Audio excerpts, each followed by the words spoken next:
প্রিয় শিক্ষার্থীরা, আশা করি ভালো আছো। নবম দশম দুই শ্রেণীর শিক্ষার্থীরা শুনবে। আমরা আজকে দশম অধ্যায়ের স্থির বিদ্যুৎ অধ্যায়টা আলোচনা করব। দশম অধ্যায়ের স্থির বিদ্যুৎ অধ্যায়টা স্থির প্রাণী তোমরা বোঝো। বিদ্যুৎ হলো ইলেকট্রন, ইলেকট্রনের প্রবাহ, বিদ্যুৎ প্রবাহ হলো ইলেকট্রনের প্রবাহ। তো আজকে স্থির বিদ্যুৎ মানেই হলো যে বিদ্যুৎ উৎপন্ন হওয়ার স্থানে থাকে, এটা চলাচল করে না, সেটাই হলো স্থির বিদ্যুৎ। স্থির বিদ্যুৎ বোঝানোর আগে আমি তোমাদের একটি ঘটনা বলি। শীতকালে অনেকে যখন চুল আঁচড়ানো, ভেজা চুল আঁচড়ানোর পরে চিরুনিটাকে ছোট ছোট কাগজের টুকরোর কাছে নিয়ে যাও, দেখা যাচ্ছে চিরুনি ছোট ছোট কাগজের টুকরোগুলোকে আকর্ষণ করে। এছাড়া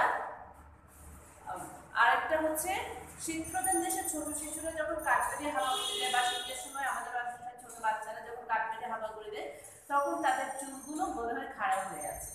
আরও একটা ব্যাপার হলো ঝড়ের রাতে আকাশ তীরে বিদ্যুতের ঝলককে নিচে নেমে আসতে দেখা যায়। এই তিনটা ঘটনার যদি আমরা ব্যাখ্যা করি, কাগজের আকর্ষণ, চুলের বিকর্ষণ, বজ্রপাত, এই তিনটি ঘটনার মূলে যেটি কাজ করছে সেটি হচ্ছে চার্জ বা আধান। সেটি হচ্ছে চার্জ বা আধান। এই চার্জ বা আধানকে বলার আগে আমাদেরকে প্রথমে একটু গোড়ার দিকে যেতে হবে। সেটা হচ্ছে, আমরা জানি সবকিছু পদার্থ যা কিছু আছে সবই অণু পরমাণু দিয়ে তৈরি। পৃথিবীতে 118টি পরমাণু রয়েছে, এর মাঝে মাত্র 83টি টেকসই, বাকি পরমাণু দিয়ে লক্ষ লক্ষ অণু তৈরি করা যায়। যেমন একটা অক্সিজেনের সাথে হাইড্রোজেন যুক্ত হয়ে পানি, তারপরে অক্সিজেনের সাথে হাইড্রোজেন যুক্ত হয়ে পানি, সোডিয়ামের সাথে ক্লোরিন যুক্ত হয়ে সোডিয়াম ক্লোরাইড লবণ, এরকম চারটা হাইড্রোজেনের একটা কার্বনের সাথে চারটা হাইড্রোজেন পরমাণু দিয়ে রান্না করার গ্যাস তৈরি হয়। তো পরমাণু হচ্ছে সবকিছু, আমরা পৃথিবীতে যা কিছু দেখতে পাচ্ছি সবকিছুর বিল্ডিং ব্লক। এই পরমাণুর কেন্দ্রে থাকে কি, সেটা তোমরা আগেই জেনেছো, তারপর টিচার আরেকটু বলি। ছোট একটা নিউক্লিয়াস, পরমাণুর কেন্দ্রে থাকে ছোট একটা নিউক্লিয়াস, তাকে ঘুরতে থাকে ইলেকট্রন। নিউক্লিয়াস তৈরি হয় কি দিয়ে? প্রোটন আর নিউট্রন দিয়ে। প্রোটন আর নিউট্রন দিয়ে। এর ভিতরে চার্জ, প্রোটনের চার্জ হচ্ছে ধনাত্মক, নিউট্রনের কোনো চার্জ নেই, তোমরা জানো, তারপরে টিচার আবার একটু মনে করাই দিই। আর ইলেকট্রনের চার্জ হচ্ছে ঋণাত্মক বা নেগেটিভ। প্রোটন আর ইলেকট্রনের চার্জ সমান কিন্তু বিপরীত, অর্থাৎ দুটো চার্জের সমান 1.6 × 10⁻⁻19 কুলম্ব যদি হয়। একটা প্রোটনের চার্জ হচ্ছে পজিটিভ আর ইলেকট্রনের চার্জ হচ্ছে নেগেটিভ, 1.6 × 10⁻⁻19 কুলম্ব। তাহলে দেখো, একটা পরমাণুতে যতটা প্রোটন থাকে ঠিক ততটা ইলেকট্রন থাকে। তাহলে প্রোটনের চার্জ ধনাত্মক, ইলেকট্রনের চার্জ ঋণাত্মক। এখান থেকে আমরা মজার একটা জিনিস পেয়ে যাচ্ছি, সেটা হচ্ছে যেহেতু প্রোটন এবং ইলেকট্রনের চার্জ পরস্পর বিপরীত এবং পরমাণুতে ইলেকট্রন প্রোটনের সংখ্যা সমান, এই কারণে পরমাণুটার চার্জ নিরপেক্ষ থাকে। এই কারণে পরমাণু চার্জ নিরপেক্ষ বা নিশ্চয় থাকে। সবচেয়ে সহজ পরমাণু হচ্ছে হাইড্রোজেন, তার কেন্দ্রে থাকে একটা প্রোটন আর বাইরের গোলকে থাকে, কেন্দ্রে থাকে একটা প্রোটন আর বাইরে থাকে একটা ইলেকট্রন। তার মানে দেখো, সবচেয়ে সহজ পরমাণু হাইড্রোজেন। তো ঠিক একইভাবে হিলিয়াম হচ্ছে দুটো প্রোটন দুটো ইলেকট্রন, আর আস্তে আস্তে পরমাণুগুলো বড় হয়ে থাকে। হাইড্রোজেনের যদি বাদে, তাহলে বলা যায় নিউক্লিয়াসে যতগুলো প্রোটন থাকে ততগুলোই, কমপক্ষে ততগুলো ইলেকট্রন থাকে। কিন্তু নিউট্রনের সংখ্যাটা কি হবে? নিউট্রনের সংখ্যা কখনো কম হবে না, হয় প্রোটনের সমান বা তার চেয়ে বেশি হবে। তাহলে এখানে দেখো টিচার কিছু জিনিস একটু খেয়াল করো। একটা পরমাণুতে যতগুলো ইলেকট্রন থাকবে ঠিক ততগুলো প্রোটন থাকবে, কিন্তু হাইড্রোজেন বাদে অন্য যে কোনো পরমাণুতে নিউট্রনের সংখ্যা প্রোটনের সমান অথবা তার চেয়ে বেশি হবে। আমি কিন্তু এখনো আধান বা চার্জে যাইনি। নিউক্লিয়াসের বাইরে সব কক্ষপথে একই রকম ইলেকট্রন থাকে না, ইলেকট্রনগুলো বিভিন্ন কক্ষপথে অবস্থান করে। এটা তোমরা আগে পড়েছো। বিভিন্ন কক্ষপথে যে অবস্থান করে থাকে, এই কক্ষপথের ইলেকট্রনগুলোকে একটু ভেতরের দিকের ইলেকট্রনগুলো শক্তভাবে আলাদা থাকে, কিন্তু বাইরের কক্ষপথের ইলেকট্রনগুলোকে আমরা চাইলে আলাদা করতে পারি। এই আলাদা করার একটা উপায় হচ্ছে ঘর্ষণ। তাহলে দেখো, আমি যেগুলো একটা ইলেকট্রন আঁকলাম, ইলেকট্রনের এখানে কক্ষপথে দিলাম, ভেতরের কক্ষপথ, তারপরে বাইরের কক্ষপথে। এই বাইরের কক্ষপথের ইলেকট্রনগুলো তোমরা পড়েছো অষ্টক পূরণের জন্য, যখন অন্য কোনো পরমাণুর সাথে আবদ্ধ হয়ে অষ্টক পূরণের একটা টেন্ডেন্সি থাকে, সেই অষ্টক পূরণের টেন্ডেন্সি থেকে পরমাণু থেকে একটা ইলেকট্রন চলে যায় বা একটা ইলেকট্রন আসে। তো পরমাণু, কোনো একটা পরমাণু থেকে যখন একটা ইলেকট্রন চলে যায়, একটা ইলেকট্রন চলে যাবে, ইলেকট্রন চলে যাওয়া, একটু মনোযোগ দাও, ইলেকট্রন চলে যাওয়া মানে হলো সেখানে প্রোটন বেশি ধনাত্মক আয়ন, ইলেকট্রন চলে যাওয়া, প্রোটন বেশি ধনাত্মক আয়ন, আর ইলেকট্রন যুক্ত হওয়া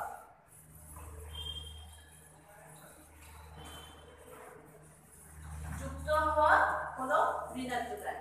তার মানে আমরা বলে থাকি যখন ইলেকট্রন চলে যায় ধনাত্মক চার্জ, একটা ইলেকট্রন চলে গেলে একটা ধনাত্মক চার্জ, দুটো ইলেকট্রন চলে গেলে দুটো ধনাত্মক চার্জ বেশি হয়, আর একটা ইলেকট্রন যুক্ত হলে একটা ঋণাত্মক চার্জ, দুটো হলে দুটো ঋণাত্মক চার্জ। এই যে আমরা চার্জ বা আধান এই জিনিসটা একটু বুঝতে পারলাম। তার মানে তোমরা মনে রাখবে কোনো পরমাণু থেকে ইলেকট্রন চলে যাওয়া মানে ঋণাত্মক আধানে চার্জ দিতে হয়, আর ইলেকট্রন চলে যাওয়া মানে ধনাত্মক আধানে আহিত হয়, আর ইলেকট্রন যুক্ত হওয়া মানে ঋণাত্মক আধানে আহিত হয়। পরমাণুর ইলেকট্রনগুলো তার কক্ষপথে একটা নির্দিষ্ট নিয়ম ঘুরে, সেই কক্ষপথে নির্দিষ্ট নিয়মের ঘোরাটা আমরা কিন্তু জানি, সেটা তোমরা আগেও পড়েছো, অষ্টম শ্রেণীতে পড়েছো, কেমিস্ট্রিতে পড়েছো। সেটা হচ্ছে 2n², n হলো কক্ষপথ, প্রথম কক্ষপথ n এর মান ক্রমান্বয়ে 1 2 3 আমরা এভাবে করে থাকি, তাহলে কক্ষপথের সংখ্যা সেই অনুপাতে যাচ্ছে। তাহলে দেখো পুরো একটা পরমাণুর প্রথম দিকের কক্ষপথে ইলেকট্রনগুলো নিউট্রনের সাথে নিউক্লিয়াসের সাথে খুব ভালোভাবে আবদ্ধ থাকে, বাইরের কক্ষপথ থেকে একটা বা দুটো ইলেকট্রন আমরা আজকে ঘর্ষণ নিয়ে কথা বলছি, ঘর্ষণ পদ্ধতির ফলে এটাকে সরিয়ে দেওয়া যায়। তাহলে আর ঘর্ষণ ছাড়াও কখনো কখনো দেখা যায় কোনো কোনো পরমাণুতে কিছু ইলেকট্রন প্রায় মুক্ত অবস্থায় থাকে, সেই ধরনের পরমাণুগুলো বিদ্যুৎ পরিবাহী। তার মানে টিচার আরেকটা নতুন জিনিস, আধান বা চার্জ পেলাম, ইলেকট্রন চলে যাওয়া মানে ধনাত্মক আধান, ইলেকট্রন যুক্ত হওয়া মানে ঋণাত্মক আধান। তো আরেকটা জিনিস আমরা বললাম বিদ্যুৎ পরিবাহী, বিদ্যুৎ অপরিবাহী। বিদ্যুৎ পরিবাহী, বিদ্যুৎ অপরিবাহী কি আসে সেটা একটু বলি। বিদ্যুৎ পরিবাহী, বিদ্যুৎ অপরিবাহী, এই দুটো জিনিস একটু মনোযোগ দাও। বিদ্যুৎ পরিবাহী হলো কখনো কখনো কোনো পদার্থের শীর্ষ কক্ষপথের একটি বা দুটো ইলেকট্রন খুব সহজেই পুরো পদার্থের মাঝে ছোটাছুটি করতে পারে, এরকম পদার্থকে আমরা বলি বিদ্যুৎ পরিবাহী। শেষ কক্ষপথের একটি বা দুটি ইলেকট্রন, শেষ কক্ষপথের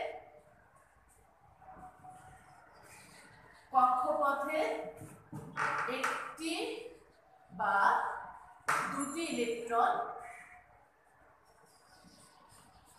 পুরো পদার্থের মাঝে ঘুরতে পারে, পুরো পদার্থে ঘুরে বেড়ায়, সেই ধরনের পদার্থ হচ্ছে বিদ্যুৎ পরিবাহী। আর বিদ্যুৎ অপরিবাহী হচ্ছে সবগুলো ইলেকট্রন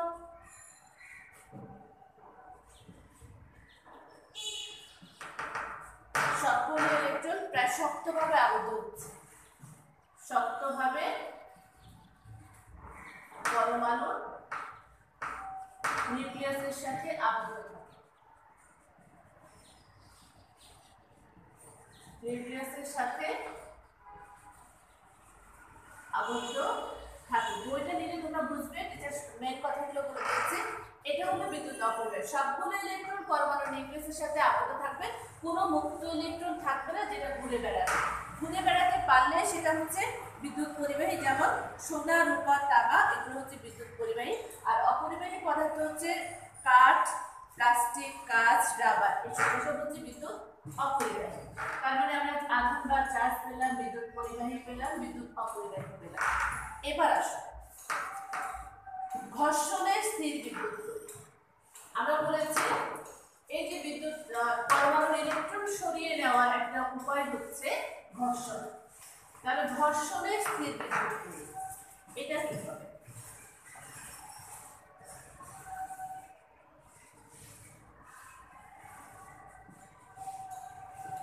ঘর্ষণের স্থির বিদ্যুৎ তৈরি হয়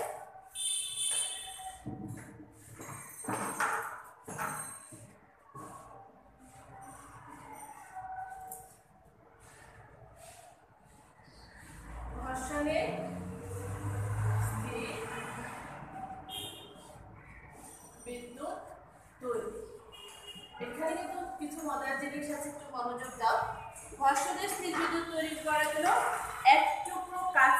যদি সিল্ক দ্বারা ঘষা হয় তাহলে কাছ থেকে ইলেকট্রনগুলো সিল্কে আসতে শুরু করবে। ইলেকট্রন সিল্কে যাওয়া মানে হলো কাচে ধনাত্মক আধান, সিল্কে ঋণাত্মক আধান। তার কারণটা কি? কারণ কাচের তুলনায় সিল্কের ইলেকট্রন আসক্তিটা বেশি। কাচের তুলনায় সিল্কের ইলেকট্রন আসক্তি বেশি। আবার যদি এক টুকরো প্লাস্টিকে আমরা ফ্লানেল কাপড় দ্বারা ঘষি তখন ফ্লানেল থেকে ইলেকট্রন চলে আসবে প্লাস্টিকে, অর্থাৎ ফ্লানেলের তুলনায় প্লাস্টিকের ইলেকট্রন আসক্তি বেশি। এখানে প্লাস্টিকটা ঋণাত্মক আধানে আয়নিত হবে। কাচকে সিল্ক দ্বারা ঘষা, আমি সংক্ষেপে লিখি, কাচকে সিল্ক দ্বারা ঘর্ষণ, কাচ ধনাত্মক আধান,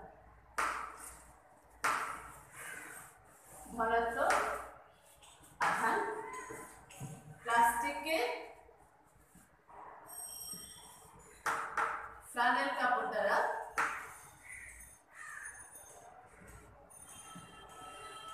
ঘর্ষণ, প্লাস্টিক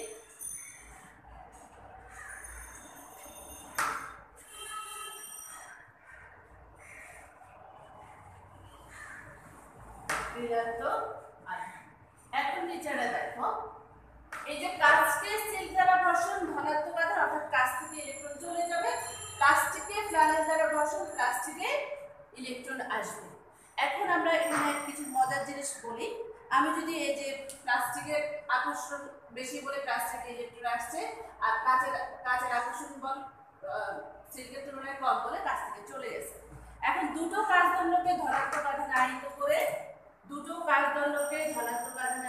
করে, আমি যদি একটা কাচদণ্ডকে ঝুলিয়ে দিয়ে তার পাশে আরেকটা কাচদণ্ড নিয়ে আসি তাহলে দেখা যাবে দুটো কাচ ধনাত্মক আধানে আয়নিত করে একটাকে বিদ্যুৎ অপরিবাহী সূত্র দ্বারা ঝুলিয়ে দিয়ে তার পাশে যদি একটা কাচদণ্ড নিয়ে আসি তাহলে দেখা যাবে একটা অপরটা থেকে দূরে সরে যাচ্ছে, দুটোই কাচ।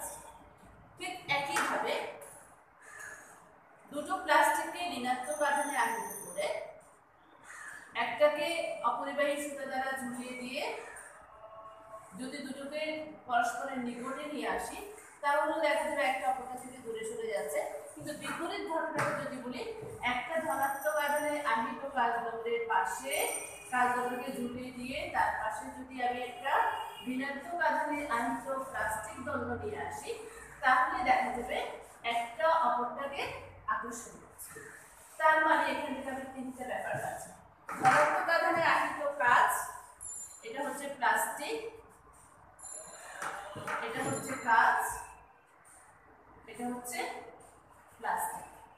তার মানে ধনাত্মক আধানে আয়নিত এটাও প্লাস্টিক, আয়নিত কাচদণ্ডের পাশে আরেকটা কাচদণ্ড নিয়ে আসলে পরস্পর থেকে দূরে সরে যাবে, অর্থাৎ বিকর্ষণ বল হবে। আর ঋণাত্মক আধানে দুটো প্লাস্টিককে পাশাপাশি নিয়ে আসলে তাও দুটো দূরে সরে যাবে।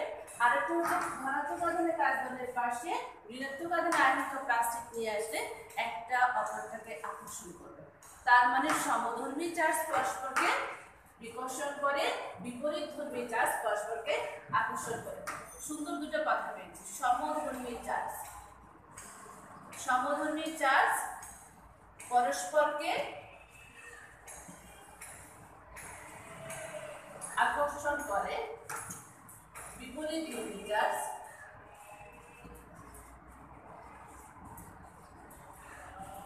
পরস্পর সমধর্মী চার্জ পরস্পরকে বিকর্ষণ করে, বিপরীতধর্মী চার্জ পরস্পরকে আকর্ষণ করে। এখন দেখো লিখতে প্রথমে ভুল হয়ে গেছে, সমধর্মী চার্জ পরস্পরকে বিকর্ষণ করে, বিপরীতধর্মী চার্জ পরস্পরকে আকর্ষণ করে। এটা আমরা আমাদের কাজে লাগবে। তার মানে চার্জ কাকে বলে? চার্জের দুটো ধর্ম আমরা পেয়েছি, চার্জের দুটো ধর্ম পেয়েছি। এখন দেখো ঘর্ষণের স্থির বিদ্যুৎ তড়িৎ। ঘর্ষণের ফলে কাঁচ এবং প্লাস্টিক, আমরা উদাহরণ দিতে পারি চিরুনি দিয়ে তুমি যখন চুল আঁচড়াবে, আমি শুরুতেই যে উদাহরণটা বলেছিলাম চিরুনি দিয়ে চুল আঁচড়াবে, তার মানে কি চিরুনি চুলের সাথে ঘর্ষণের ফলে চিরুনিতে ঋণাত্মক আধান আহিত হয়, আহিত হয় বলে সেটা কাগজের টুকরোতে আসে।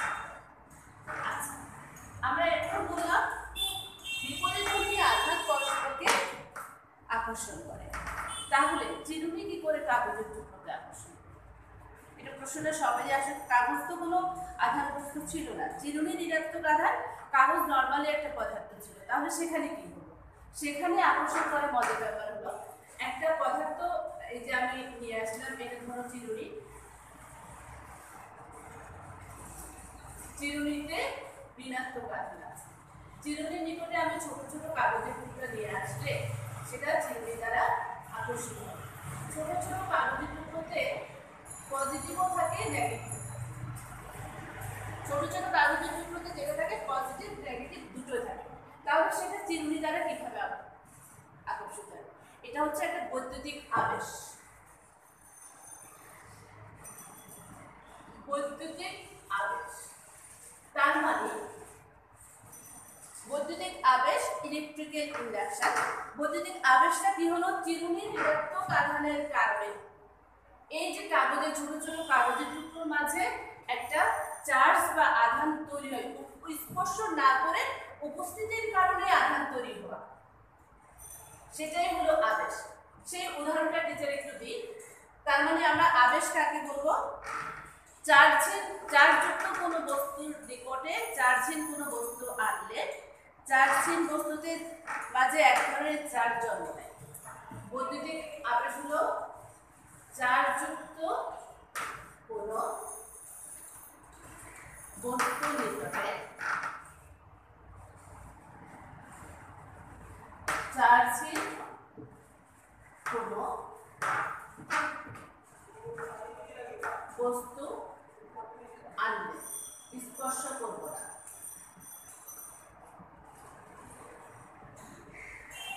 আনলে চার্জহীন বস্তুতে চার্জ উৎপন্ন হয়। তার মানে দেখো, চার্জযুক্ত কোনো বস্তুর নিকটে চার্জহীন কোনো বস্তু আনলে চার্জহীন বস্তুতে চার্জ উৎপন্ন হওয়াটাই হলো বৈদ্যুতিক আবেশ। তার মানে চিরুনির নিকটে ছোট ছোট কাগজের টুকরো ছিল যাতে পজিটিভও ছিল নেগেটিভও ছিল। এখন চিরুনিতে হলো নেগেটিভ চার্জ, আমি কাগজের টুকরোকে একটু বড় করে এঁকে দেখাই। কাগজের চিরুনিতে হলো নেগেটিভ চার্জ, আমি কাগজের টুকরোকে একটু বড় করে তোমাদের সুবিধার জন্য দেখাই। তাহলে নেগেটিভ চার্জের কারণে এখানে পজিটিভও ছিল নেগেটিভও ছিল, তাহলে কাগজের টুকরোর এই পাশটাতে পজিটিভ চার্জগুলো চলে আসবে, নেগেটিভ চার্জগুলো বিপরীত প্রান্তে যাবে, কাগজ থেকে দূরে সরে যাবে। চিরুনি যে পাশে আছে তার বিপরীত দিকে যাবে, একটু একটা থেকে দূরের প্রান্তে যাবে নেগেটিভ গুলো, পজিটিভ গুলো চিরুনি নেগেটিভের কারণে কাগজের টুকরোর পাশে আসবে, পজিটিভ নেগেটিভকে আকর্ষণ করবে, দ্রুত কাগজের টুকরোগুলো চিরুনিতে আটকে যাবে। আটকে যাওয়ার সাথে সাথে আবার আটকে যাওয়া মানে এটাকে স্পর্শ করে ফেলা, আটকে যাওয়া মানে চিরুনি থেকে কাগজের টুকরো স্পর্শ করবে, স্পর্শ করলে যে কাজটা হয় আবার ছিটকে দেখা যাচ্ছে কাগজের টুকরোগুলো পড়ে যাচ্ছে। তার কারণে স্পর্শ করার সাথে সাথে কাগজের টুকরো পুরোটাই নেগেটিভ আধানের চার্জে চার্জ হয়ে যাবে, নেগেটিভ নেগেটিভকে বিকর্ষণ করে বলে কাগজের টুকরোগুলো চলে যাচ্ছে। এই যে বৈদ্যুতিক আবেশ, এই যে চিরুনির ঘটনা, সেটা হলো বৈদ্যুতিক আবেশের কারণে ঘটতে থাকে। সেটা আমি তোমাদের বইতে আরেকটা উদাহরণ আছে, একটা ভূগোলককে নিয়েছে, অপরিবাহী স্ট্যান্ডের উপর একটা গোলক রাখা আছে, গোলকে পজিটিভ নেগেটিভ দুটো আছে, গোলকের নিকটে যদি আমি ধনাত্মক ভাবে আহিত কাজদণ্ড নিয়ে আসি, স্পর্শ করবো না, কিন্তু কাজদণ্ড নিয়ে আসলে কি হয়, গোলকে পজিটিভ নেগেটিভ দুটো আছে, নেগেটিভ গুলো সব কাজদণ্ডের নিকটবর্তী প্রান্তে এসে যাবে আর পজিটিভ গুলো বিকর্ষণ করে দূরবর্তী প্রান্তে চলে যাবে, গোলক থেকে কাজদণ্ড থেকে যে প্রান্তটা দূরে সেখানে চলে যাবে। এই যে এটার আবেশ স্পর্শ করলে না, শুধুমাত্র নিকটে আনার ফলে ঋণাত্মক গুলো একদিকে চলে আসলো, ধনাত্মক গুলো তার বিপরীত দিকে চলে গেল। এখন কোনো প্রক্রিয়ায় যদি আমি এই গোলকটাকে ভূসংযোগ করে দিই, এটা কিন্তু তোমাদের বইতে নাই, তারপর টিচার বলে দিচ্ছে, ভূসংযোগ করলে ভূমি থেকে ইলেকট্রন এসে এই ধনাত্মক গুলোকে নিষ্ক্রিয় করে ফেলবে, তার মানে আমার পুরো গোলকটা তখন ঋণাত্মক আধারে আহিত হয়ে যাবে। ঠিক একইভাবে আমি গোলকের নিকট যদি প্লাস্টিকের দণ্ডকে নিয়ে আসি তাহলে কি হবে, গোলকের নিকট প্লাস্টিকের দণ্ডকে নিয়ে আসলে গোলকটা দেখা যাবে প্লাস্টিকের দণ্ডের ঋণাত্মকের কারণে গোলকের এর পাশে ধনাত্মক আধানগুলো আহিত হবে এবং বিপরীত প্রান্তে ঋণাত্মক আধানগুলো আহিত হবে। আহিত হওয়ার পরে কোনোভাবে যদি আমি গোলককে এভাবে সংযুক্ত করে ইলেকট্রনগুলো ভূমিতে চলে যাবে এবং পুরো গোলকটা তখন ধনাত্মক আধানে আসবে। তার মানে বৈদ্যুতিক আবেশের ফলে আমরা কোনো একটা গোলক, কোনো একটা দণ্ড, কোনো একটা বস্তু সবকিছুকে ধনাত্মক বা ঋণাত্মক আধানে আহিত করতে পারি, শুধুমাত্র ধনাত্মক বা ঋণাত্মক। ও চিরুনিটা কি হলো, চিরুনি ঋণাত্মকের কারণে কাগজে ধনাত্মকগুলো তার নিকটে আসছে, বিপরীতধর্মী আধান পরস্পরকে আকর্ষণ করে বলে এখানে একটা স্থির বিদ্যুৎ তৈরি হলো, সেই জন্য চিরুনিগুলো কাগজের টুকরোকে আকর্ষণ করছে। তাহলে আসলে চিরুনি কাগজের টুকরোকে আকর্ষণ করছে সেটা বললাম। এবার আসো শিশুর হামাগুড়ি দেওয়ার সাথে চুল কেন খারাপ হবে। শীত প্রধান দেশে শিশু যখন হামাগুড়ি দেয় তখন তার চুলগুলো খারাপ হয়। তার কারণটা হলো শিশু যখন হামাগুড়ি দেয় তখন তার শরীরে নেগেটিভ আধান তৈরি হয়। নেগেটিভ আধান তার শরীরের চুলগুলো তার একটা অংশ, চুলও নেগেটিভ আধান একটা সমধর্মী আধান পরস্পরকে বিকর্ষণ করে।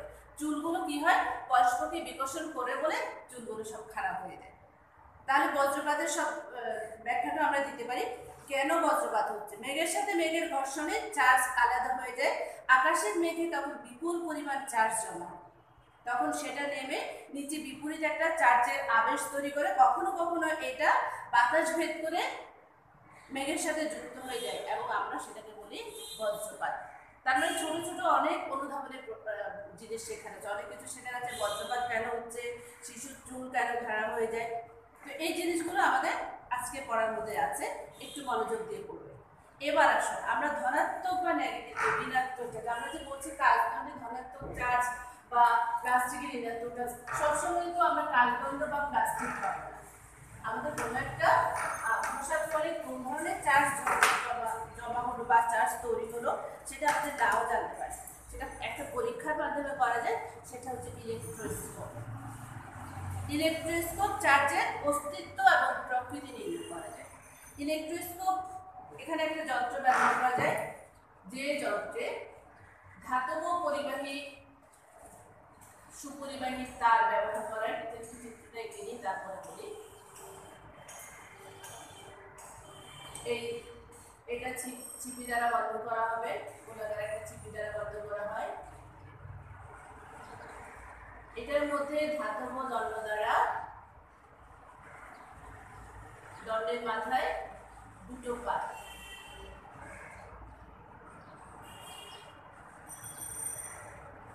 দুটো সোনার পাত অথবা অ্যালুমিনিয়ামের পাত, দুটো সোনার বা অ্যালুমিনিয়ামের পাত থাকে এবং এটা একটা গোল চাকতির মধ্যে আছে। তার মানে দেখো এখন এই দুটো সোনার পাত এখানে আছে, দুটো সোনার পাত। আমি একটু যন্ত্রের বর্ণনা তোমাদের বইতে আছে। সুপরিবাহী বিদ্যুৎ সুপরিবাহী দণ্ডের মাথায় দুটো সোনা অ্যালুমিনিয়াম এই ধরনের হালকা ধাতুর পাত থাকে এবং এটা একটা গোলাকার চাকতির মধ্যে আবদ্ধ থাকে, চাকতির মধ্যে লাগানো থাকে। পুরো ব্যবস্থাটাকে একটা চিপি দ্বারা মুখ বন্ধ একটা কাচের বোতলে মধ্যে রাখা হয়, যাতে বাতাস বা অন্য কিছু প্রবেশ করে পাত্রটিকে নাড়াতে না পারে এবং বাইরে থেকে আমি পাত্রটিকে দেখতে পাই। তাহলে চার্জের আহিত কত। এখন দেখো এই পরিবাহী চার্জের ভিতরে আমি যদি একটা কার্বন নিয়ে আসি, পরিবাহী সিঙ্ক দ্বারা ঘষে একটা কার্বন যদি চার্জের ভিতরে নিয়ে আসি তাহলে কি হবে? পজিটিভ চার্জ জমা হবে। কার্বনটা যদি একটা কার্বনকে আমি ইলেকট্রোস্কোপের নিকটে আনি, কার্বন ছিল পজিটিভ, তাহলে ইলেকট্রোস্কোপের নিকটে আনলে এখানে নেগেটিভ হওয়া, ঠিক আছে। যদি আমি এবার কার্বনটাকে ইলেকট্রোস্কোপের ধাতব চাকতির সাথে সাথে স্পর্শ করে ফেলি এবং দেখা যাচ্ছে সোনার পাত দুটো পরস্পর থেকে দূরে সরে যাচ্ছে।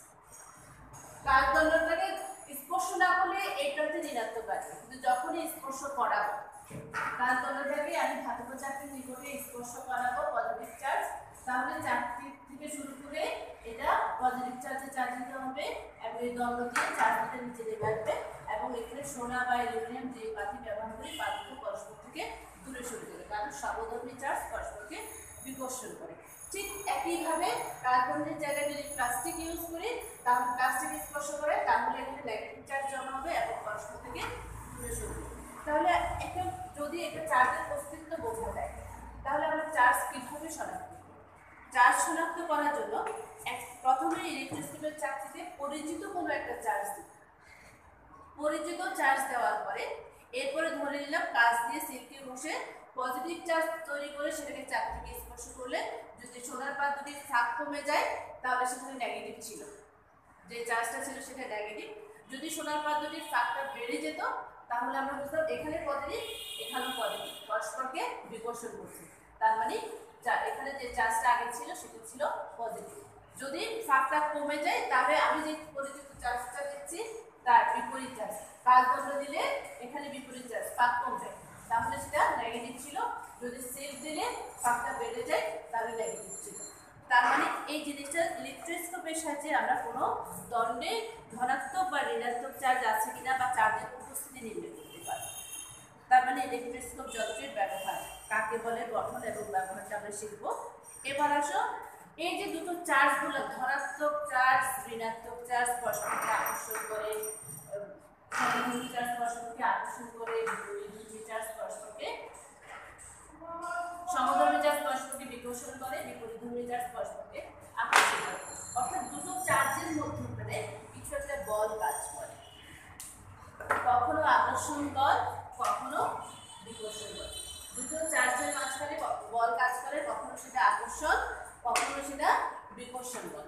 তার মানে আমরা নিউটনের মহাকর্ষ সূত্র পড়েছিলাম, দুটো ভর m1 এবং m2 ভর পরস্পর থেকে যদি দূরত্বে থাকে তাহলে তাদের মধ্যে আকর্ষণ বল কাজ করে।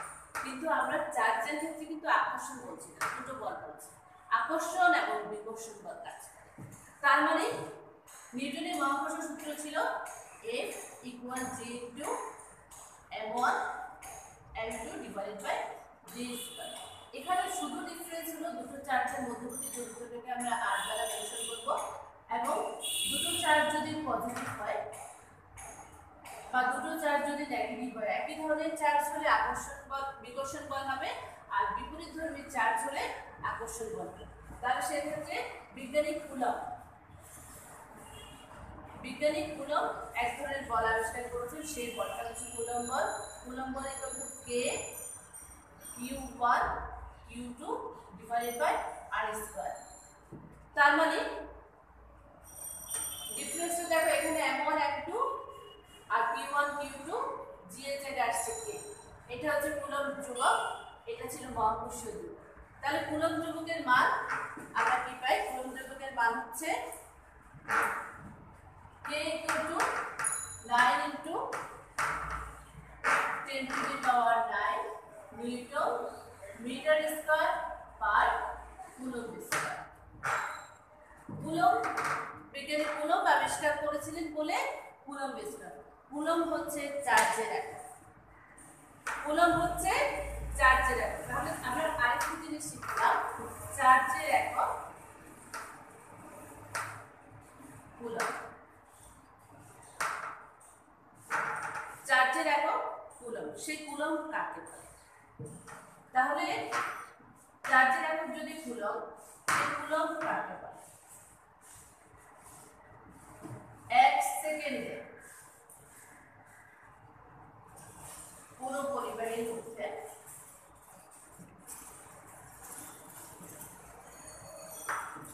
যদি 1 অ্যাম্পিয়ার, আরেকটা নতুন শব্দ, 1 অ্যাম্পিয়ার কারেন্ট প্রবাহিত হয়,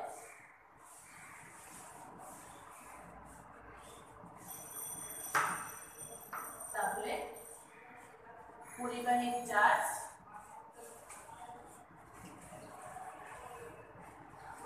1 কুলম্ব বলে। তার মানে 1 সেকেন্ডে কোনো পরিবাহীর মধ্যে যদি 1 অ্যাম্পিয়ার কারেন্ট প্রবাহিত হয় তাহলে পরিবাহীর চার্জকে 1 কুলম্ব বলে। তাহলে এখানে আমরা নতুন আরেকটা শব্দ শিখেছি, সেটা হলো অ্যাম্পিয়ার কাকে বলে। বিদ্যুৎ প্রবাহের একক, আমরা যে এখানে বিদ্যুৎ লিখেছি, বিদ্যুৎ প্রবাহের একক হচ্ছে অ্যাম্পিয়ার।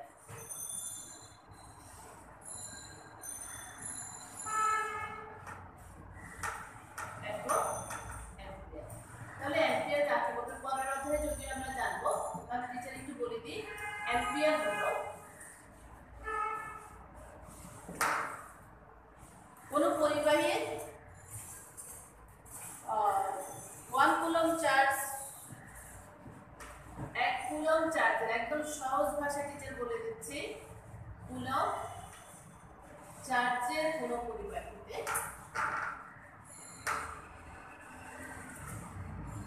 পরিবাহীর মধ্যে 1 সেকেন্ডে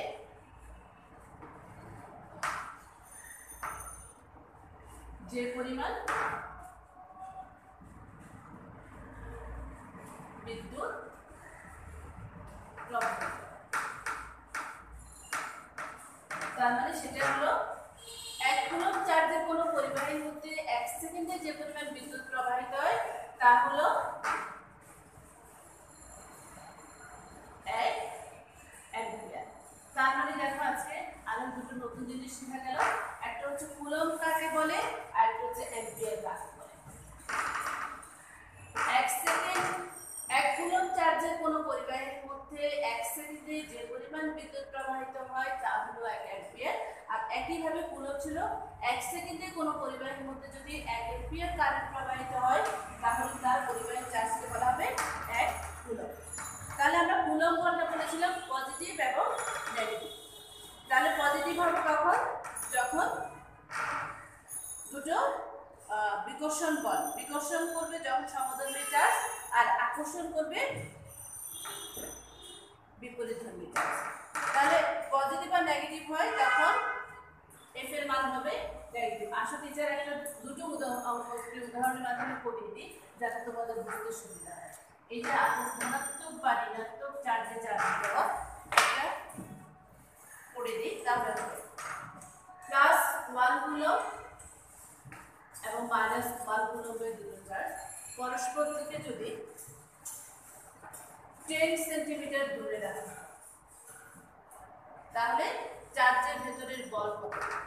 চার্জের ভেতরে তাহলে আমরা Q1 সমান +1 কুলম্ব, Q2 সমান -1 কুলম্ব, দূরত্ব R = 10 সেন্টিমিটার, তার মানে হচ্ছে 0.1 মিটার। এখানে মনে রাখবে অ্যাম্পিয়ার একক ইউজ হবে। আমার গাণিতিক প্রবলেমগুলোতে আমি কখনো সেন্টিমিটার রাখি না, সেন্টিমিটার হচ্ছে সিজিএস একক, অ্যাম্পিয়ার একক দিয়ে যাব। K = 9 × 10⁹ newton metre square per coulomb square.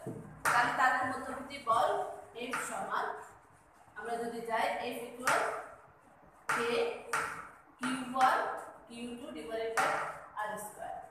K হলো 9 × 10⁹, Q1 হচ্ছে +1 গুণ -1 ডিভাইডেড বাই 0.1 স্কয়ার। তো একইভাবে যদি যাই আমি পাচ্ছি প্লাস মাইনাসে মাইনাস 9 × 10⁻11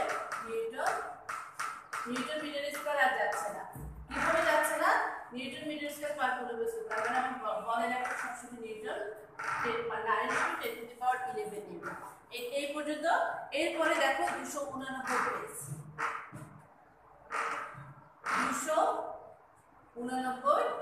290 পেজে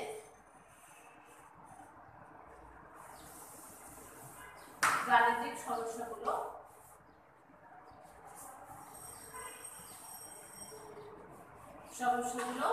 করবে। আজ তাহলে এই পর্যন্ত, পরবর্তী ক্লাসে দেখা হবে। আশা করি সবাই ভালো থাকবে, সুস্থ থাকবে। আল্লাহ হাফেজ।